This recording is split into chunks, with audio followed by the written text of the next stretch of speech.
I'm going to show you what I got, and I don't want you to get upset. You take the wheel chucks off her and she does roll.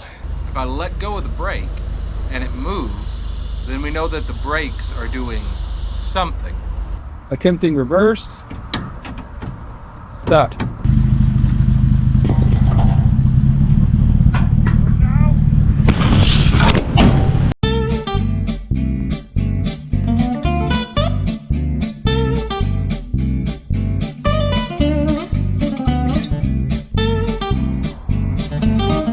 Hello, welcome back to another episode of Redcap Mechanic. I'm Gary and we are on this 1950 Dodge Meadowbrook. We've been working pretty hard on it the last 10 weeks or so, and I think we're getting pretty close to getting it back on the road. We've got a couple of things left to do, so let's try and get those done. First up will be the brakes. Hopefully we can get the master cylinder to cooperate today, which would be nice. The problem remains that this is not threading on.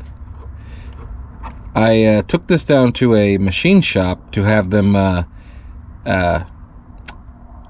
is that called? Clean it out, clean out the grooves, tap it. Again, the little nut will come off just fine,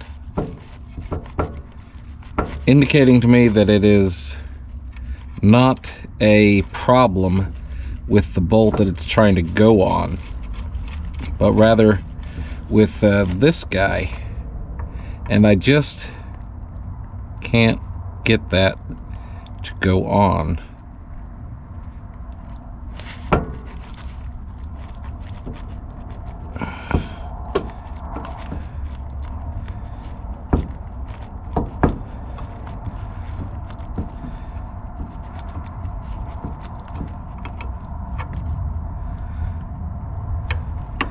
And I just don't know why.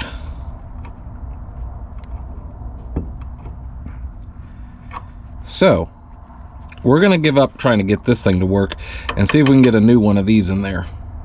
This thing was not simple to get off. I sprayed it down with some PB Blaster and let it soak for a few minutes, and then tried turning the nut it was on. This is what the rod goes into. Tried turning the nut it was on, and it would get like this would turn with it. So I had to kind of turn it a little bit, and then bash this back with a hammer, and then turn it a little bit more and bash it back. And that was a challenge, let me tell you, physically, mentally, and spiritually, but we got it off. So I think I got a new one, but yeah, those ain't gonna be the same size, are they? Shoot.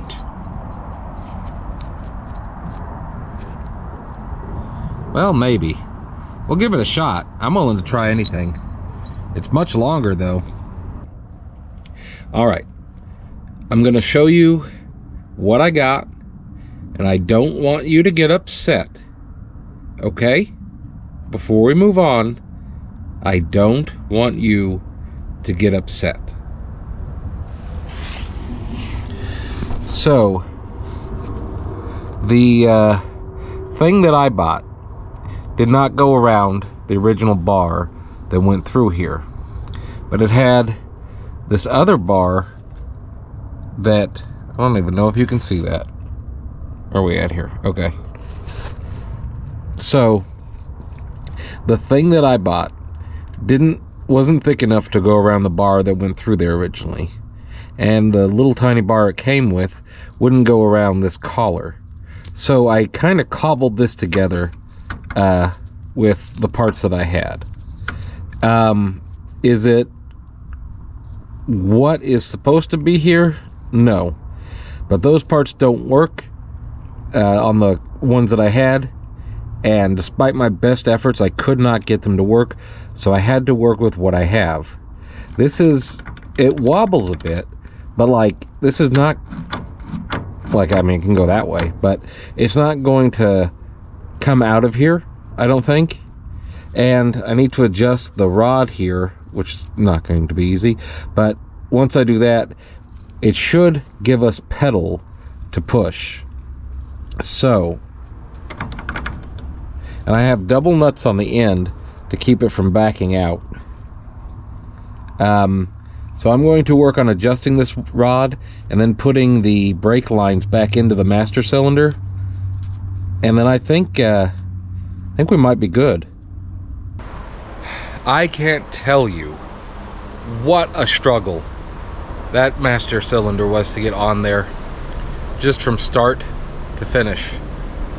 That's been by far the hardest part of this or any of the jobs I have done, which haven't been that many, and I don't do them well, but that's been really difficult. It's not perfect, I know, but it might be able to get us on the road. It seems like it's on there pretty well. So our next step is going to be to refill the reservoir, because I'm sure a lot of that bled out while I was trying to put that push rod in there, and then to try and see if we have any pedal, which would be the first time that this car's had that since I've owned it. So let's take a look inside. Alrighty, so we open up the captain's door and pull back the cover here, and then the reservoir, your master cylinder, is just right under here on these kind of vehicles. I will say again, this is not a great place for it, but that's where it's located, so that's what we have to work with. And it's also great because how do you keep stuff from falling in there? I don't know. So we'll pour some of this in here. And just start pressing the brake. Let's see what happens. Ugh. Now this does return, which is a first. And we are seeing some bubbles in there. So it's moving fluid in the line.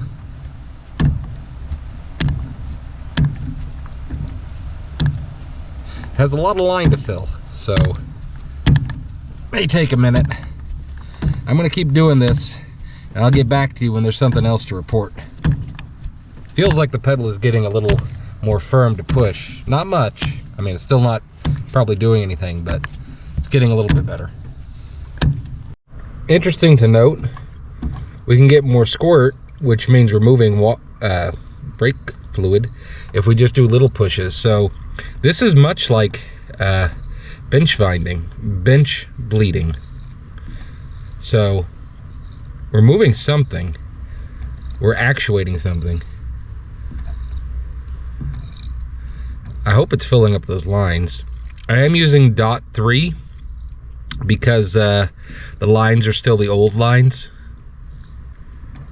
And yeah, it's gonna just probably be a real slow process of doing this 100,000 times, I guess, and we'll try and see what we can do. Ooh. Okay, it's been about 25-30 minutes, I guess.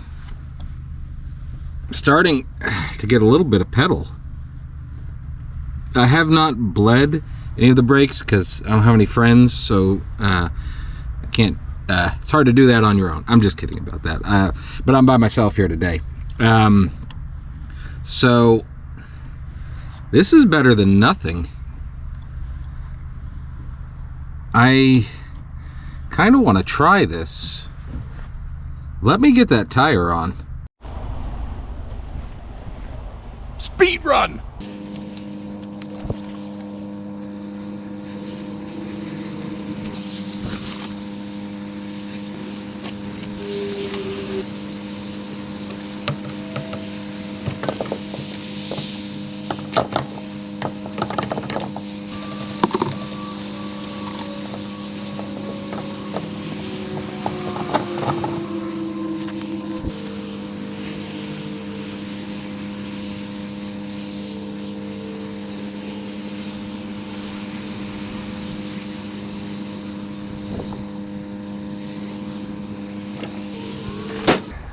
You take the wheel chucks off her and she does roll.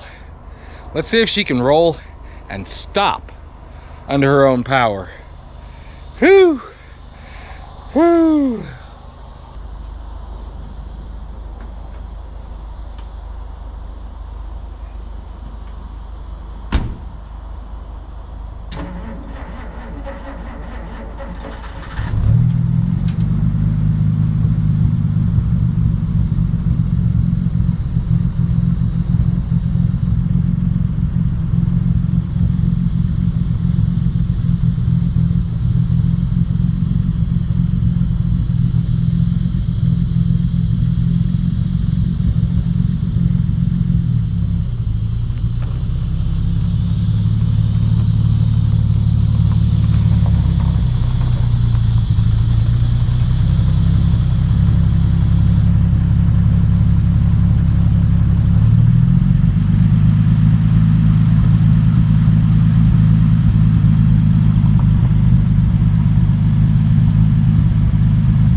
holding the brake down all the way to the floor.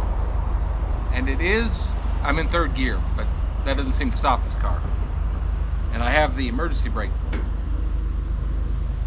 So if I let go of the brake and it moves, then we know that the brakes are doing something. Not enough to stop it though. Just barely hanging on. Okay, now what do I do with my life?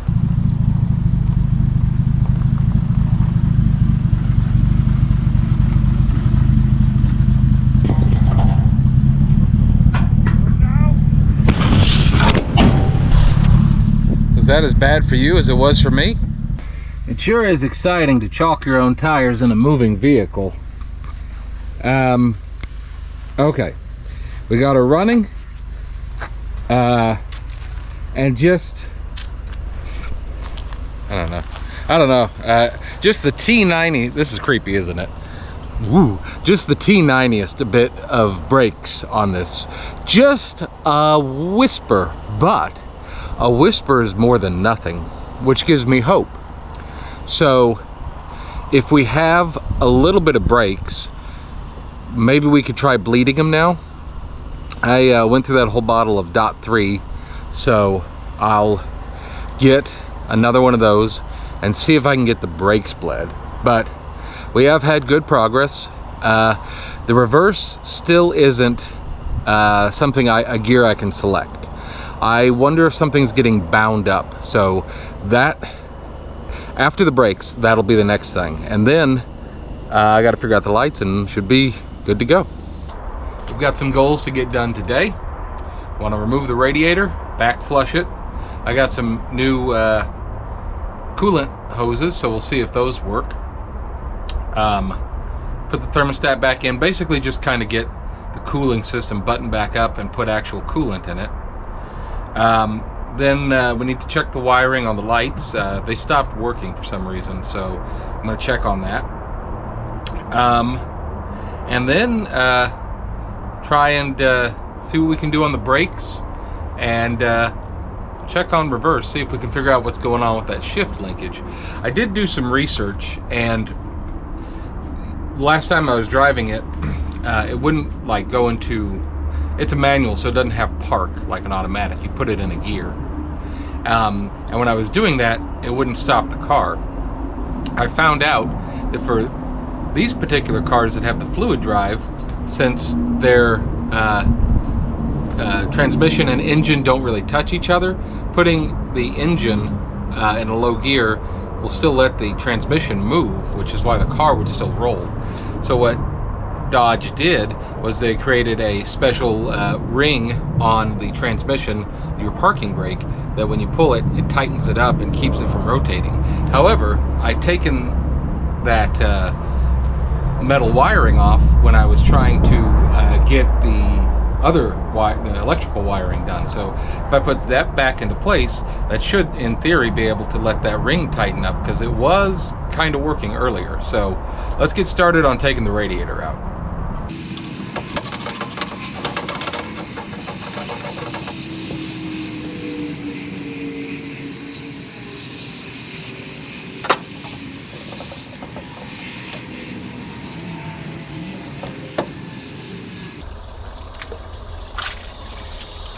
That's all fine.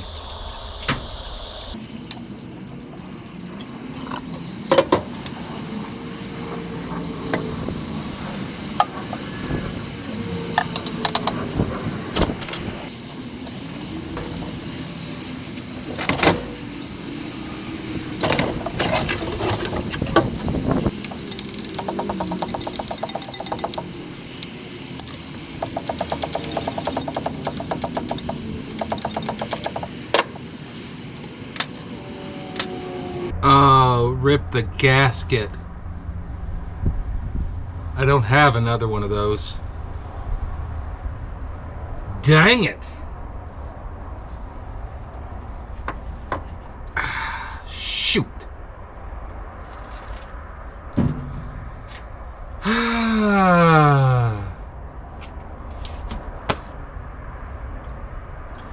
Well, we'll get back to that later. Let's try and do a back flush. All right, theoretically, if we put the hose in here, it'll back flush anything out.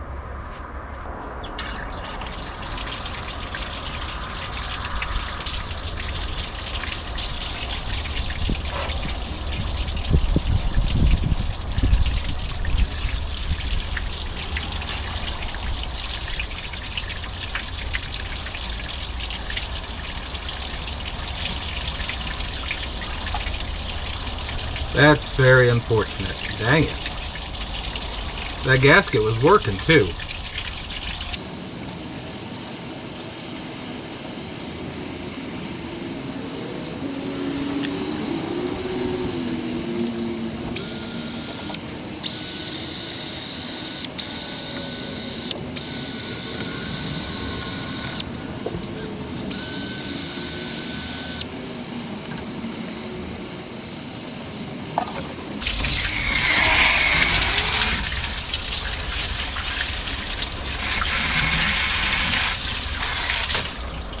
The good news is that water did look pretty clean, so that's good.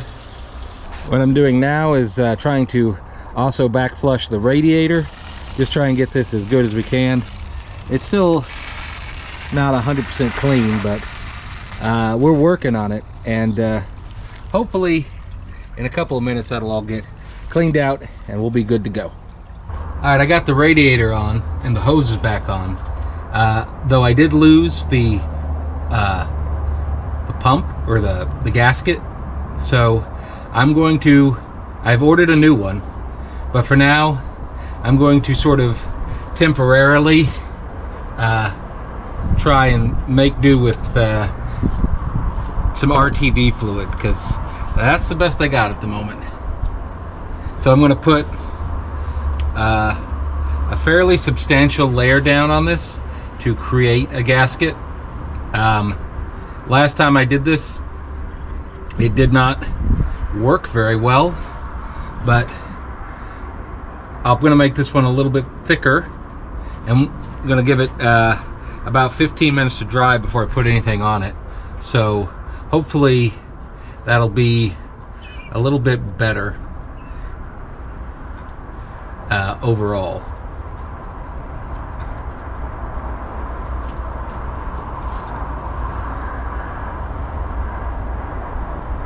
Just going to leave that there like that for about 15 minutes, let it harden up, and then we can come back to it.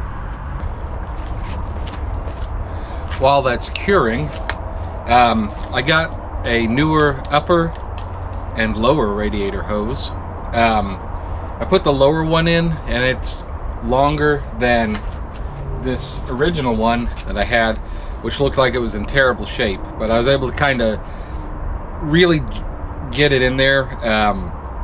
It's pressed pretty firmly against the heater box, so that meant that I couldn't move the radiator enough to get it to line up with the bolt holes. So I'm going to use zip ties for now until I can get that figured out to keep the radiator in place. The upper radiator hose was quite a bit shorter than the one that was on there, and I couldn't get it to bend enough to fit in, so I'm just going to go with the one that, not the original one on the vehicle, but the one that the vehicle came with.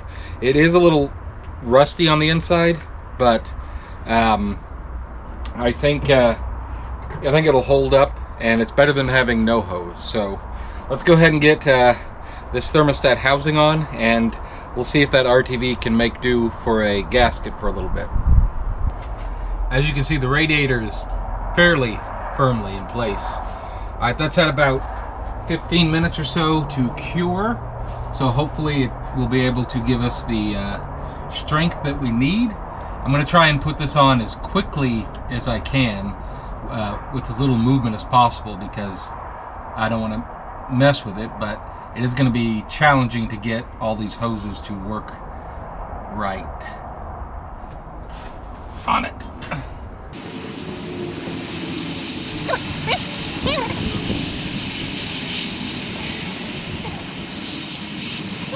All right, well, that wasn't great, but I'm sure that will be peachy keen.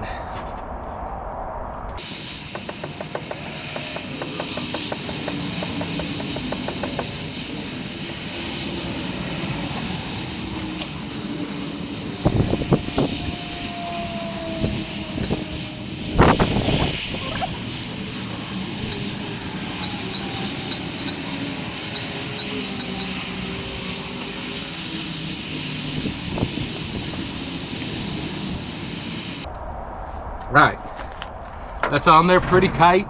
I'm gonna try and let that have another 20 minutes or so to finish hardening up before we put any water through it. We've got a couple more things to finish up here, so that shouldn't be a problem. I'm gonna finish getting these radiator hoses on, and then after that we're gonna try and get to that petcock on the lower side of the block and drain that. One thing of note that I've been trying to do in regards to these hose clamps is to be mindful of where the fitting ends up, so it'll be in an accessible place should you need to take it off again. I also got a new cap, a breather cap for this. It's got fresh, clean material inside. It's much smaller than the last one that was on it, but it is chrome, so that means it's better, right? I don't know how well you will be able to see this, but I'm using a 9/16 on this petcock on the side of the engine block. I could not get the little turny thing on the end to rotate, so if I'm just taking the whole thing out, that should also help out. But I am very worried about how I'm going to get this back in the block. I'm not going to lie to you, because it's not super easy to reach. Maybe I shouldn't do this. Well, I got to get that drained. Maybe I can kind of hit it now that I've turned it a bit.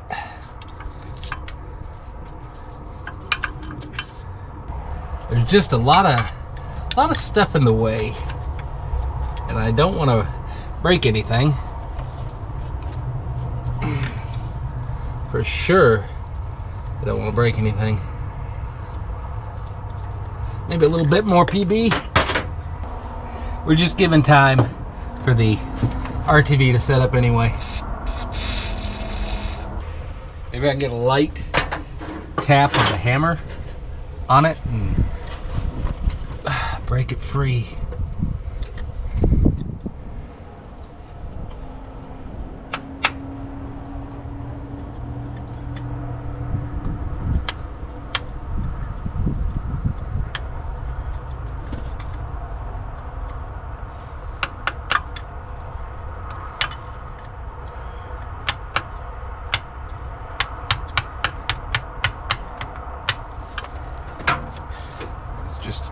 It's just a challenge to get the right angle on this. Can I just get the hammer? Oh, maybe I can just...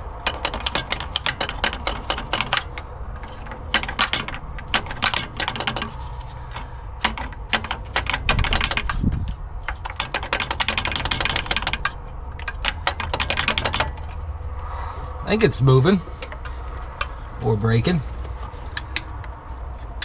Hopefully moving.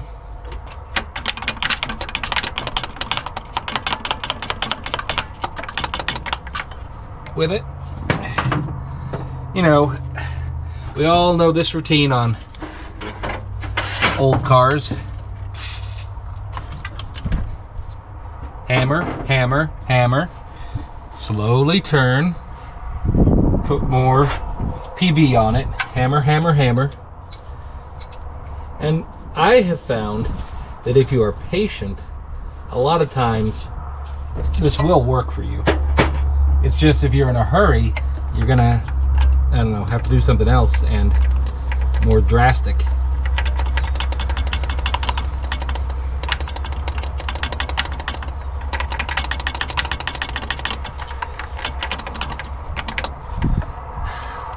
I just can't get any momentum built up.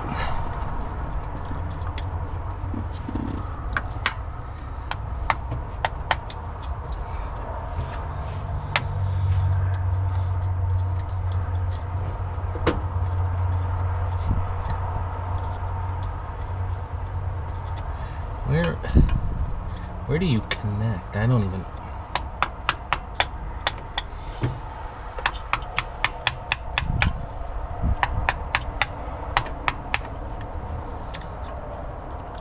Oh, is that just turning that whole bolt? Alright. Let me check something. Oh, you know, I think I can actually just...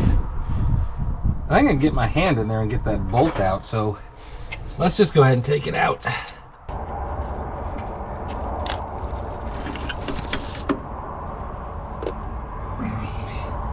Nothing came out, which either means the block is completely drained or there's something maybe stuck in there. These little picks, they just have so very many uses.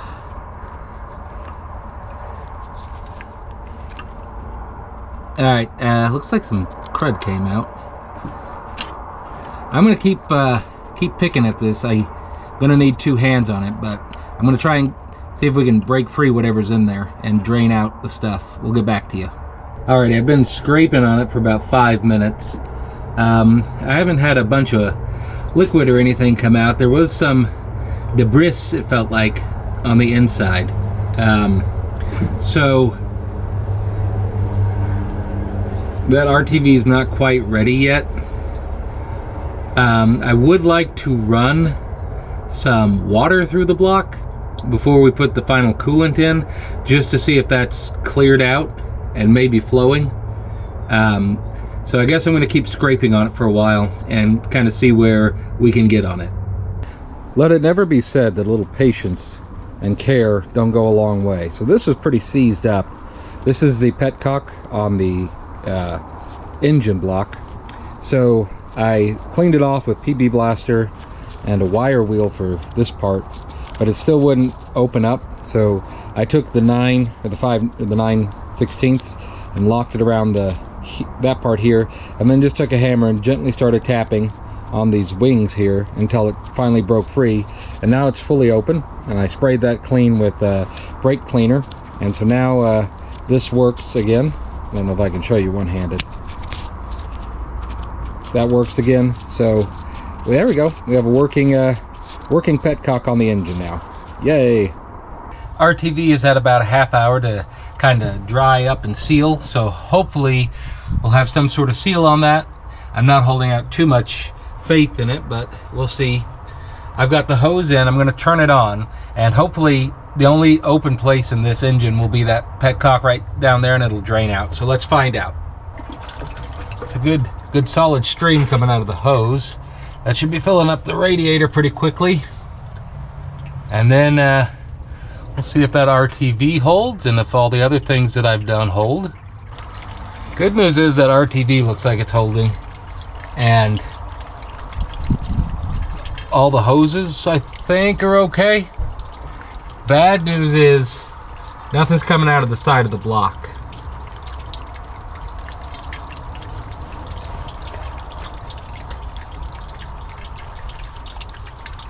Alright, so let's try doing this. We'll turn the engine on and run it and see if maybe if it heats up, that'll push stuff out there, because we want to make sure we try and get that clean if we can.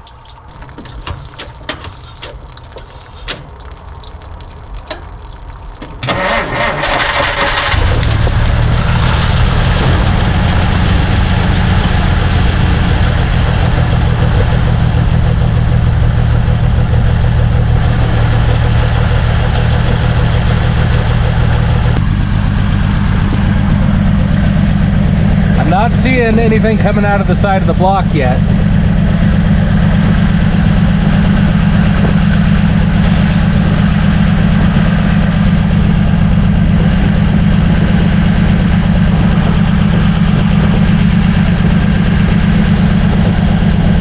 We'll keep at it a few minutes and see what happens.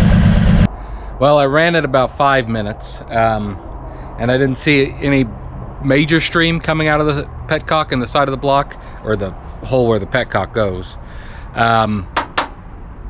There was a little trickle, so That's better than nothing. So we may just need to run her for a bit and see what happens. I think I'm going to disconnect the heater box and just run the 2 heater hoses together, and just bypass the cabin unit for now, because probably won't need a heater or defroster for a few months, so that's good, right? Let's get that front cowl thing back on. Might make her look better.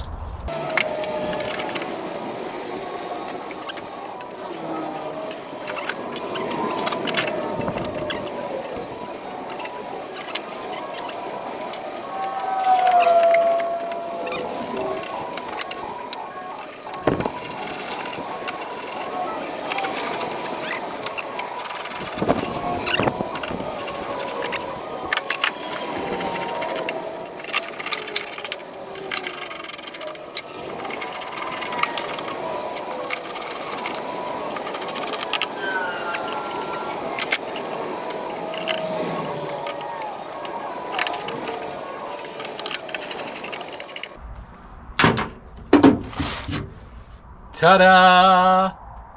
Looks pretty good. Well, this now looks really bad. No, not doing that. Alrighty, so this, I believe, is the shift linkage. I have not found a lot of good videos on YouTube on how to repair one that looks like this. They have good ones for later model cars, but I haven't seen any on the early 50 Dodges. Basically, there's 2 directions that your shift linkage moves. It's back and forth, so when you pull it to you or push it away from you, and then up and down, so when you select reverse or second and first and third. I think this one might be having some issue moving around. I don't have anyone here to move this while I look at it, so what I'm going to do is just film it and then play it back, and then you guys can tell me what's going on. All right. In neutral, clutch in, doing the first, pulling back, pushing down into first, attempting reverse, stuck, attempting second, work, attempting third, word, back to neutral, and close, reverse, in neutral, watch out. What'd you guys see? That was pretty informative. So when you pull down into first, the gear moves down towards the earth, and up is up to the sky. So the one place we're having trouble is going up into reverse. So let me take a look at the linkages and see kind of what's going on, because I think it's probably a mechanical issue. Maybe something's bound up, maybe something needs either PB blaster, brake cleaner, both. Maybe something's just stuck, I don't know, but let me get in there and take a look, and maybe we can get that figured out. Alright, I'm still working on the gear shift issue, but I may have made progress with it. I don't know. I'm going to pour it in some full strength coolant, and I've got a gallon of Pure Life distilled water. So if this can, I've got 2 of these, so I can put up to 4 gallons in, but we'll see how they mix first.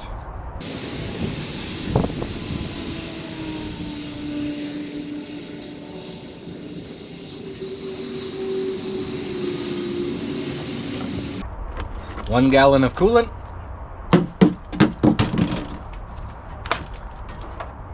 One gallon of water.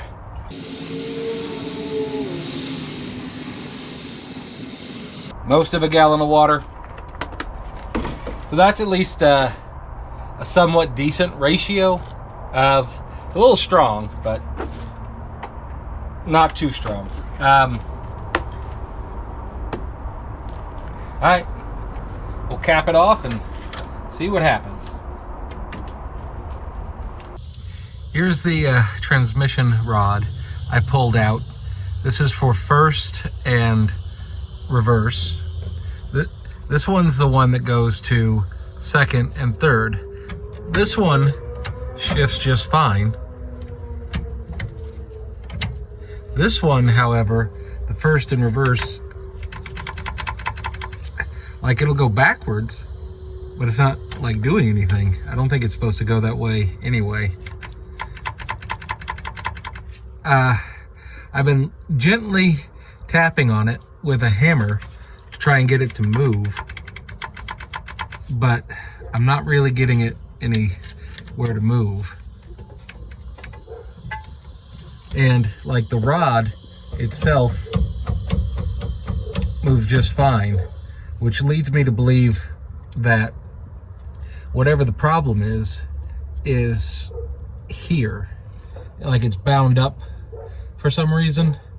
Now, we are at a slight incline, the nose of the car, so maybe that's not letting it shift back, but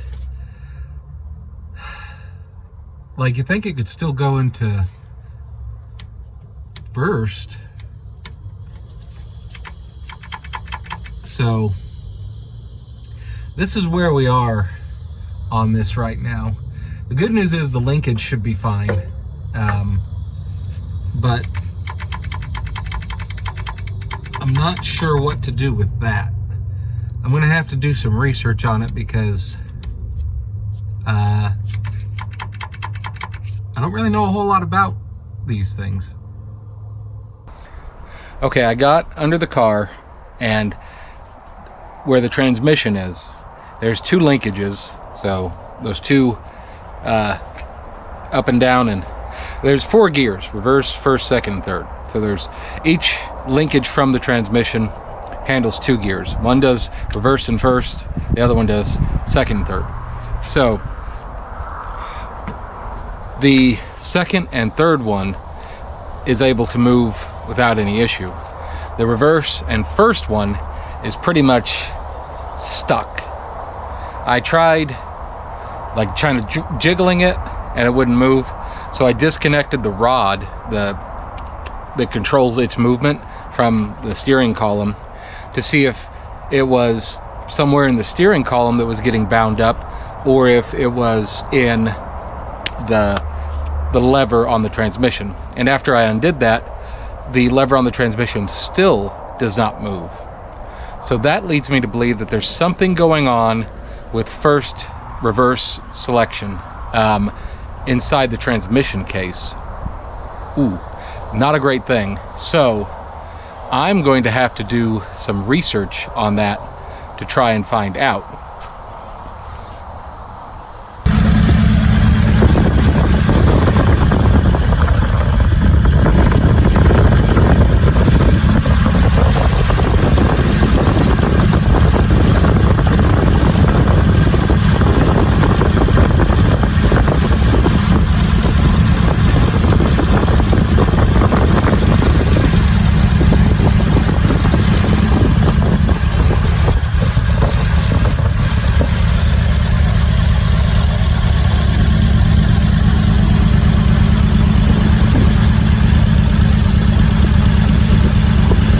Well, I think that's gonna probably be all the time I have today. I don't really have any light left, if you can tell.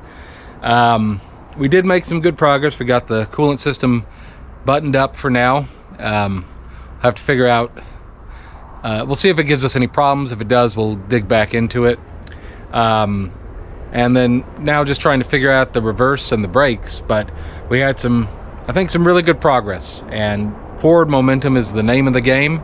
So that's what we're going to try and keep going with. I hope you all are doing well, and if you're working on any project cards yourself, you're having a wonderful time and making good progress on it. If you guys have any ideas for what I can do to fix that part of the transmission, the reverse first gear, I'd love to hear about it. I'm going to start doing some research on that myself to see if I can maybe narrow down some things. and try and get that figured out without having to put a new transmission in, because that'll shut us down. But that's okay. We'll keep our feet moving and see what we can do. Thank you all so much for watching. I really appreciate it. I'm Gary. You've been watching a Redcap Mechanic, and we will see you next time.